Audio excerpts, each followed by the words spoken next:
पहला, शिवजी और ब्रह्मा जी का पांचवां सिर।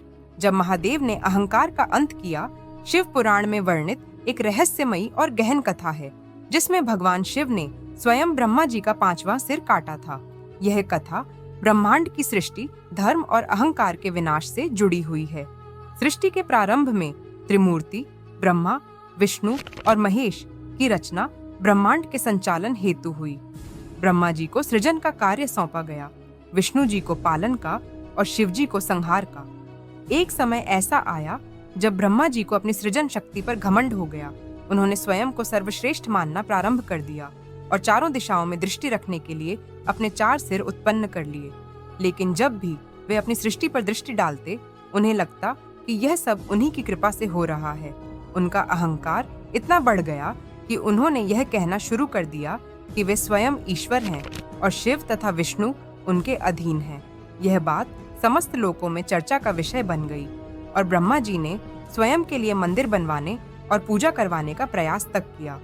यह सब देखकर समस्त देवता चिंतित हो गए और उन्होंने भगवान शिव से निवेदन किया कि ब्रह्मा जी के इस बढ़ते हुए अहंकार को समाप्त करें, वरना सृष्टि का संतुलन बिगड़ जाएगा।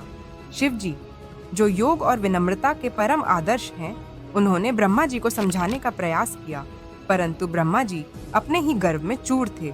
उन्होंने शिव जी की बातों को अनसुना कर दिया और यहाँ तक कह दिया कि तुम्हारा अस्तित्व भी मेरी सृष्टि का ही भाग है। यह वाक्य शिव जी के लिए असहनीय था, लेकिन वे क्रोध में नहीं आए। उन्होंने अपने भीतर की अग्नि को संयम में रखते हुए सच्चाई को प्रकट करने का निश्चय किया। तब शिव जी ने अपने रुद्र रूप को प्रकट किया और उसमें से एक उग्र अवतार उत्पन्न किया, भैरव। भैरव का प्राकट्य होते ही समस्त सृष्टि कांप उठी, दिशाएं भयभीत हो गईं और ब्रह्मा लोक में हलचल मच गई। भैरव ने बिना विलंब किए ब्रह्मा जी के 5वें सिर को काट दिया, वह सिर जो उनके अहंकार का प्रतीक था। ब्रह्मा के 4 सिर तो सृजन और ज्ञान का प्रतिनिधित्व करते थे, लेकिन 5वां सिर केवल अहंकार का प्रतीक था, जो यह दावा करता था कि मैं ही सर्वोच्च हूँ। भैरव ने उस अहंकार को नष्ट कर दिया और शिव जी ने स्वयं इस कार्य को धर्म का संरक्षण बताते हुए स्वीकार किया।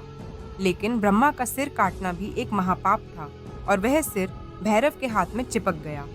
शिव जी ने इसे भी स्वीकार किया और पाप के भार को स्वयं पर लेकर पृथ्वी पर भिक्षाटन के लिए निकल पड़े। इस रूप में शिव जी को भिक्षाटन मूर्ति कहा गया और उन्होंने काशी तक जाकर अपने पाप का प्रायश्चित किया। सिर उनके हाथ से तभी अलग हुआ जब उन्होंने काशी के भीतर प्रवेश किया, जहां उनके चरण रखते ही ब्रह्मा हत्या का पाप भी क्षमा हो गया। तभी से काशी को मोक्ष की भूमि कहा जाता है। इस पूरी कथा में केवल ब्रह्मा जी का सिर काटना ही रहस्य नहीं है, बल्कि उसका गहराई से अर्थ यह है कि जब कोई भी सृष्टिकर्ता स्वयं को ही ईश्वर मान ले और अहंकार में डूब जाए, तब ब्रह्मांड के संतुलन हेतु शिव स्वयं हस्तक्षेप करते हैं। यह कथा केवल एक दैवी संघर्ष नहीं, बल्कि हर युग और हर व्यक्ति के भीतर की यात्रा का प्रतीक है। हमारे भीतर भी 5वां सिर होता है, जो हम में अहंकार, घमंड और खुद को सर्वश्रेष्ठ मानने का विकार पैदा करता है। और जब वह सिर बढ़ने लगता है, तब शिव का भैरव रूप प्रकट होता है, जो भीतर के अहंकार को समाप्त करता है।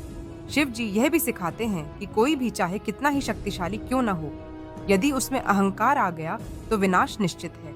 इस कथा में भैरव रूप केवल संहार का नहीं, आत्मशुद्धि का प्रतीक है। और भिक्षाटन मुद्रा, जहाँ शिव स्वयं संसार से दान मांगते हैं, वह यह बताता है कि सच्चा ईश्वर भी प्रायश्चित करता है और पाप का बोझ उठाता है। इस रहस्यमयी कथा का एक और पक्ष यह है कि शिव जी ने ब्रह्मा जी के 4 सिरों को नहीं काटा, क्योंकि वे सृजन और ज्ञान के प्रतीक थे। केवल उस सिर को काटा गया जिसने ईश्वरत्व का झूठा दावा किया। इससे यह भी स्पष्ट होता है कि ज्ञान तब तक मूल्यवान है जब तक वह विनम्रता से जुड़ा है। जैसे ही वह घमंड में परिवर्तित होता है, वह विनाशकारी हो जाता है। शिव जी का यह रूप, यह कथा और यह संदेश सब कुछ आज के समय में भी उतना ही प्रासंगिक है जितना सृष्टि के प्रारंभ में था। यही कारण है कि शिव को केवल देवता नहीं, बल्कि स्वयं धर्म, संयम और सच्चे विवेक का स्वरूप माना जाता है।